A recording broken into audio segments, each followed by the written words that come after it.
ஆறாம் பாவம் அப்படின்றது தான் நம்ம ஜோதிடத்துல எதை சொல்லுவோம்னா சத்ருஸ்தானம்னு சொல்றோம். அப்போ இந்த சத்ருஸ்தானம் என்னுடைய பிறப்பின் விதியால ரொம்ப அதிகமாக இருக்கிறது. அதை நீக்கிக்கிறதுக்கு வருடத்துல ஒரு வாய்ப்பு கிடைக்குமானா அதை வழங்குறது நம்ம புரட்டாசி. அப்போ ஆறாம் பாவம் என்பதுதான் நம்ம கர்மாவில் இருக்கக்கூடிய தீய விஷயத்தை பத்தி நமக்கு சொல்றது. இதன் அடிப்படையில தான் கடன் வருது, இதன் அடிப்படையில தான் நோய் வருது, இதன் அடிப்படையில தான் நம்ம சமாளிக்கக்கூடிய எதிரிகள் எல்லாருமே இருக்கிறாங்க. அப்போ இது நம்மளுடைய ஜனன விதியிலேயே குறையணும்னா நம்ம புரட்டாசி மாதத்துல என்ன பண்ணணும்னா, ஜோதிட ரீதியா நம்ம அடிப்படையில கவனிச்சோம்னாமா, யாருக்கு வயிறு வலி பிரச்சனை, வயிற்று புண், அதே போல கல்லீரல் பிரச்சனை இருக்கிறதோ அவர்களுக்கு இயற்கையிலேயே கண்டிப்பாக கடன் சுமை அதிகமாகும்.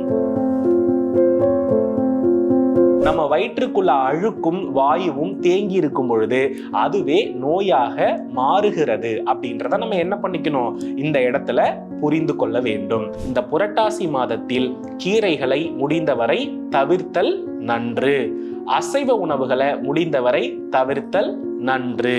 அதே போல எந்த அளவுக்கு ஜீவராசிகளையும்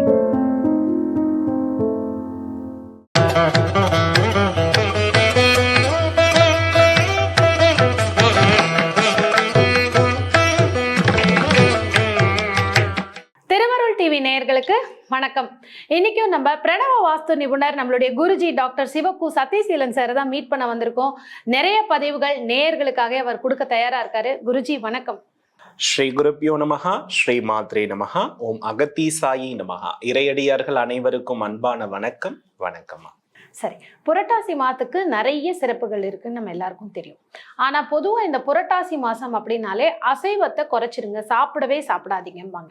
அதனுடைய உண்மையான தாத்பரியம் என்ன? நம்மளுடைய வாழ்க்கையில நம்ம எல்லாத்தையுமே ஒரு ஜோதிடத்துல இருக்கக்கூடிய விஷயங்களாக இருக்கட்டும், நம்மளுடைய முன்னோர்கள் நமக்கு சொல்லி இருக்கக்கூடிய பண்டிகைகளாக இருக்கட்டும், இது எல்லாமே எதன் அடிப்படையில வகுக்கப்பட்டிருக்கிறதுனா, சூரியனுடைய பாதை, அதாவது சூரியன் ராசி கட்டத்திலும் நட்சத்திரத்திலும் எந்த அளவிற்கு ஒரு வருடத்துகளை மாறுகிறாரோ அதை பொறுத்து அந்த காலநிலைக்கேற்ப பண்டிகைகள் என்பது என்ன பண்ணப்படுதுன்னா கொண்டாடப்படுகிறது. இப்ப நமக்கு நல்லாவே தெரியும், இப்ப ஆடி மாதத்தை பத்தி நம்ம நிறைய பார்த்தோம். அதுக்கு நிறைய என்னன்னா அதுல அறிவியல் உண்மைகள் அது நோய் பெருகக்கூடிய காலம், அதனால அதுக்கு தகுந்த சத்தான பொருட்களை கொடுத்தாங்க. இப்படி சூரியனுடைய கோச்சாரம் அந்த ராசி கட்டத்துல பூமியை சுற்றி நமக்கு வருகிறது இல்லையா, அதாவது ஆக்சுவலி சூரியனை மையப்படுத்தி தான் மற்ற கோள்கள் எல்லாமே என்ன பண்ணுது, சுழன்று வருகிறது. இருந்தாலும் இந்த ராசி கட்டத்தில் சூரியனுடைய தன்மை மாறுகிறதை பொறுத்து ஒவ்வொரு மாதத்திலும் அந்த சூரியனுடைய கதிர்வீச்சுகளுக்கு ஏற்ப பண்டிகை முறைகள் என்ன செய்யப்படுகிறது அப்படின்னா கொண்டாடப்படுகிறது. இதுதான் அதுல இருக்கக்கூடிய யதார்த்தமான ஒரு உண்மை.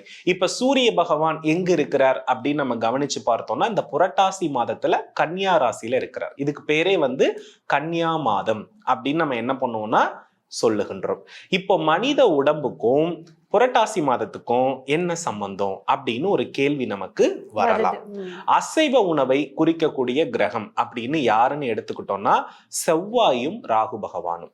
நல்லா புரிஞ்சுக்கணும், அசைவ உணவை குறிக்கக்கூடிய கிரகம் யாரு, செவ்வாய் ராகு. ஏன்னா செவ்வாய் என்றால் ரத்தம், ராகு என்றால் பாத்தீங்கன்னா நமக்கு பலி சம்பந்தப்பட்ட விஷயத்தை நமக்கு குறிக்கிறது. இப்போ 6ஆம் இடம் என்பது எதை குறிக்கும்னா நம்மளுடைய வயிற்று பகுதியை குறிக்கும். இப்ப சூரியன் சித்திரை மாதத்துல தலையில இருப்பார், வைகாசி மாதத்துல முகத்துக்கு வருவார், மிதுன மாதத்துல கழுத்துக்கு வருவார், கடக மாதத்துல நெஞ்சு பகுதிக்கு வருவார், அதே போல பாத்தீங்கன்னா சிம்ம மாதத்துல பாத்தீங்கன்னா மேல் வயிறுல வருவார், கன்னியா மாதத்துல எங்க போறார், அடிவயிறுக்கு போறார். இப்போ நல்லா நம்ம ஒரு விஷயத்தை கவனிச்சு பார்த்தோம்னா, சூரியனுடைய தொடர்பு இந்த காலகட்டத்துல கணையம், அதே போல பாத்தீங்க அப்படின்னா கிட்னி, இது போன்ற இரைப்பை சம்பந்தப்பட்ட விஷயங்கள்ல அவருடைய பார்வை அதிகமாக இருக்கிறது. இப்ப அசைவ உணவு அப்படின்னு நம்ம எடுத்துக்கிட்டோம்னா ஏற்கனவே அது என்னன்னா உஷ்ணம், ஏற்கனவே என்ன உஷ்ணம். இப்போ சூரிய பகவானும் என்ன அதிக வெப்பத்திற்கு உரியவர் ஆகிறார். அதை தாண்டிய இன்னொரு மிக முக்கியமான விஷயம் என்னன்னா, இந்த புரட்டாசி மாதத்துல ஒருவருடைய உடல்நிலை எந்த அளவிற்கு வயிறு பிரச்சனை இல்லாமல் இருக்கிறதோ அந்த அளவிற்கு கடன் தீரும் அப்படின்னு சொல்லப்படுகிறது. பாவத்தை வந்து விலக்கக்கூடிய மாதமாக இருப்பதுதான் புரட்டாசி மாதம். 6ஆம் பாவம் அப்படின்றது தான் நம்ம ஜோதிடத்துல எதை சொல்லுவோம்னா சத்ருஸ்தானம்னு சொல்றோம். அப்போ இந்த சத்ருஸ்தானம் என்னுடைய பிறப்பின் விதியால ரொம்ப அதிகமாக இருக்கிறது. அதை நீக்கிக்கிறதுக்கு வருடத்துல ஒரு வாய்ப்பு கிடைக்குமானா அதை வழங்குறது தான் புரட்டாசி மாதம்.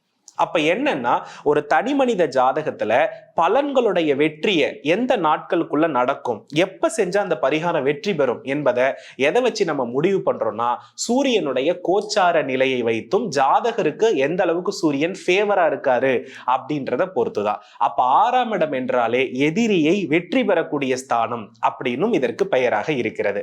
அப்ப 6ஆம் இடத்துக்கு சூரியன் வருகிற பொழுது நாம என்ன பண்ணக்கூடாதுன்னா ஜீவராசிகளிடமிருந்து ஆசிகளை பெறும் பொழுது நமக்கு இயற்கையிலேயே 6ஆம் பாவம் டீஆக்டிவேட் ஆயிடுது. நல்லா புரிஞ்சுக்கணும். கர்மாவை தர்மத்தின் வழியில் என்ன செய்ய முடியும், நீக்க முடியும். அப்போ கர்மா குறையணும்னா என்ன செய்யணும், தர்மத்தை செய்யணும். அப்போ 6ஆம் பாவம் என்பதுதான் நம்ம கர்மாவில் இருக்கக்கூடிய தீய விஷயத்தை பத்தி நமக்கு சொல்றது. இதன் அடிப்படையில தான் கடன் வருது, இதன் அடிப்படையில தான் நோய் வருது, இதன் அடிப்படையில தான் நம்ம சமாளிக்கக்கூடிய எதிரிகள் எல்லாருமே இருக்கிறாங்க. அப்போ இது நம்மளுடைய ஜனன விதியிலேயே குறையணும்னா நம்ம புரட்டாசி மாதத்துல என்ன பண்ணணும்னா ஜீவராசிகள்கிட்ட இருந்து பிளஸ்ஸிங்ஸ் வாங்கணும், சாப்பிடக்கூடாது. அதனால தான் என்ன சொல்லுவாங்கன்னா ஒரு இலை தலையை கூட கில்லாதீர்கள். நீங்க நல்லா கவனிச்சு பாப்பீங்க. இப்போ நவராத்திரியும் இதே மாதத்தில் தான் வருது. இப்ப நவராத்திரியில் நீங்க நல்லா கவனிச்சு பாத்தீங்கன்னா முதல் படி அப்படின்னு நம்ம எடுத்து கவனிச்சோம்னா புல் பூச்சி அது மாதிரி என்ன பண்ணிருப்பாங்கன்னா வைத்திருப்பாங்க. 2வது படியில வந்து விலங்குகளை வைத்திருப்பாங்க. 3வது படியில வந்து பாத்தீங்கன்னா மனிதர்களை வைத்திருப்பாங்க. இப்படி மனிதர்களுடைய பரிணாம வளர்ச்சியை சொல்றது நவராத்திரிகளுடைய படி. அப்ப என்னன்னா இந்த இடத்துல இந்த உலகத்துல இருக்கக்கூடிய தாவரங்களிலிருந்து விலங்குகள் வரையிலும் நாம என்ன பண்ணோம்னா பிளஸ்ஸிங்ஸை பெறணும். அப்படி இந்த ஒரு மாதத்துல நம்ம பெற்றுவிட்டோம் அப்படின்னா நிச்சயமாக நமக்கு என்ன கிடைக்கும்னா பாப விமோக்ஷனம் அப்படின்னு சொல்லப்படுது. அதனால தான் இந்த இலை தலை அசைவம் இது எல்லாமே என்ன பண்ணக்கூடியது, தவிர்க்கணும் அப்படின்னு சொன்னதுக்கான காரணங்கள். இது மொத விஷயம். இதை ஜோதிட ரீதியா நம்ம அடிப்படையில கவனிச்சோம்னாமா யாருக்கு வந்து வயிறு வலி பிரச்சனை, வயிற்று புண், அதே போல கல்லீரல் பிரச்சனை இருக்கிறதோ அவர்களுக்கு இயற்கையிலேயே கண்டிப்பாக கடன் சுமை அதிகமாகும். யாருக்கு வந்து செரிமான கோளாறு இருக்கிறதோ அவருக்கு கடன் கண்டிப்பா வரும். அந்த வயிறை எந்த அளவிற்கு எளிமையாக பாதுகாக்கிறார்களோ அந்த அளவிற்கு வந்து பாத்தீங்கன்னா அவர்களுக்கு பணவரவு உண்டு.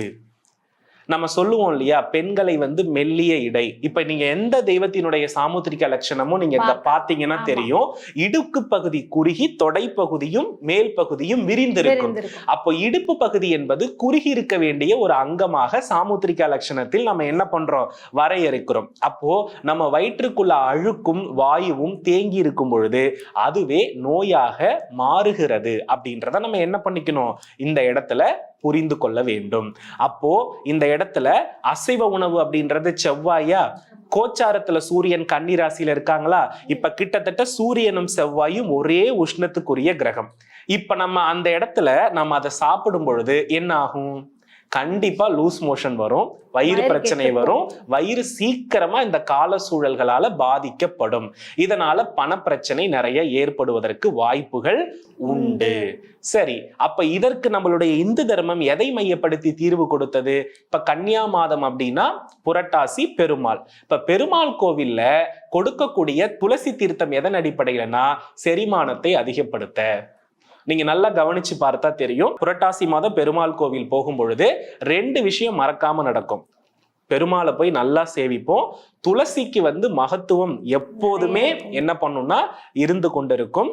கண்டிப்பா பெருமாளை சேவிச்சுட்டு வந்ததற்கு பிறகு துளசி தீர்த்தம் வாங்கி சாப்பிடுவோம். அந்த துளசி தீர்த்தம், இந்த துளசி எதனுடைய மகத்துவம் என்றால் உடம்புகளில் இருக்கக்கூடிய நச்சுத்தன்மையை முழுவதுமாக நீக்கக்கூடிய விஷயம் இந்த துளசியில தான் இருக்கு. அப்ப நச்சுத்தன்மை அப்படின்னா என்னன்னா, நம்ம உடம்புல நச்சுனாலே லிவரை வச்சுதான் நச்சுத்தன்மையை முடிவு பண்ணுவோம், லங்ஸை வச்சுதான் நம்ம முடிவு பண்ணுவோம். அதை நீக்கிறதுக்கு சரியான ஒரு தீர்வை சொல்லுங்கன்னா துளசியை தான் எல்லா சித்த மருத்துவத்திலும் சொல்றாங்க. அப்ப அதை நமக்கு என்ன பண்ணுது, பெருமாள் கோவில் தருகிறது. அப்போ நம்ம வாழ்க்கை முழுக்க சாத்வீகமான உணவு சாப்பிடுகிறோம், இந்த புரட்டாசி மாதம் முழுவதும் சாத்வீகமாக உணவு சாப்பிட்டு வயிறை டீடாக்ஸ் பண்ணி துளசி தீர்த்தம் சாப்பிட்டு 6ஆம் பாவம் முழுவதும் நமக்கு என்ன ஆகுதுன்னா கிளியர் ஆகுது. அதனால நிறைய ஜீவராசிகளுடைய பிளஸிங்ஸ் கிடைக்குது. அது மட்டும் அல்லாது எந்த மாதத்திலும் இல்லாத சடாரி வழிபாடு இந்த புரட்டாசி மாசத்துக்கு உண்டு. இந்த புரட்டாசி மாதத்துல பெருமாள் கோவில்ல வெளில வந்ததுக்கு பிறகு சடாரி வைப்பீங்க இல்லையா, அதுல மேல நீங்க கவனிச்சு பாத்தீங்கன்னா பெருமாளுடைய 2 பாதங்கள் இருக்கும்.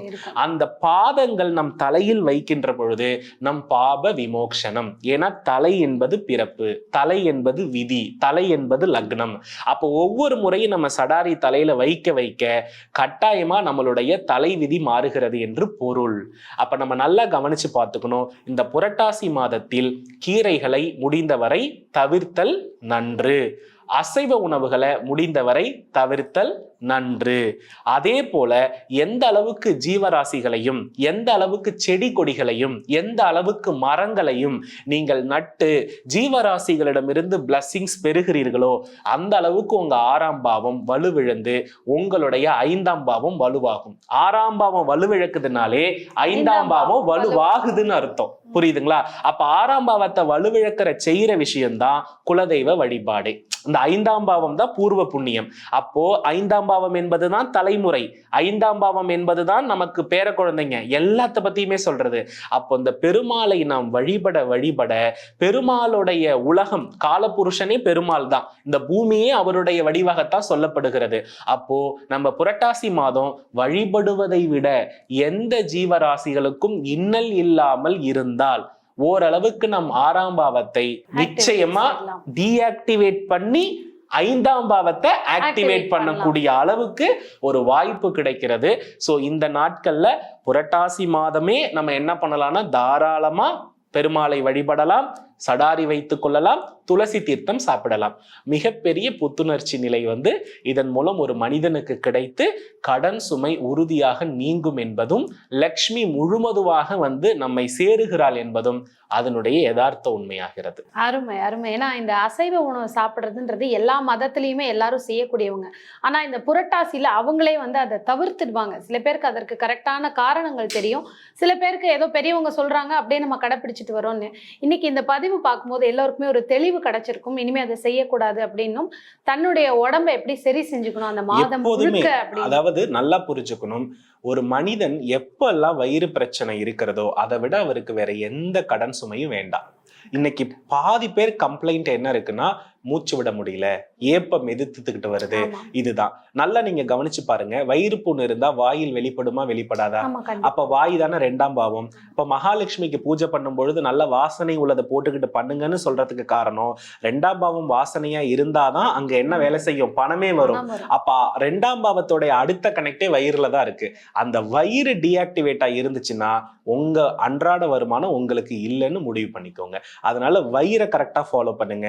தேவையில்லாத செயற்கை உணவுகளை சாப்பிடாதீங்க. மைதா பொருளை முடிந்தவரை அவாய்ட் பண்ணிடுங்க. அதுவே வயிறு சரியானாலே கடன் உங்களை விட்டு நீங்கிறதுன்றத கண் கூட பார்க்கலாம். அருமை. அருமையான பதிவு கொடுத்ததுக்கு நன்றி குருஜி. அடுத்த ஒரு பதிவுல சந்திக்கலாம். நிச்சயமாமா. வெற்றிவேல் முருகா. நன்றி, வணக்கம்.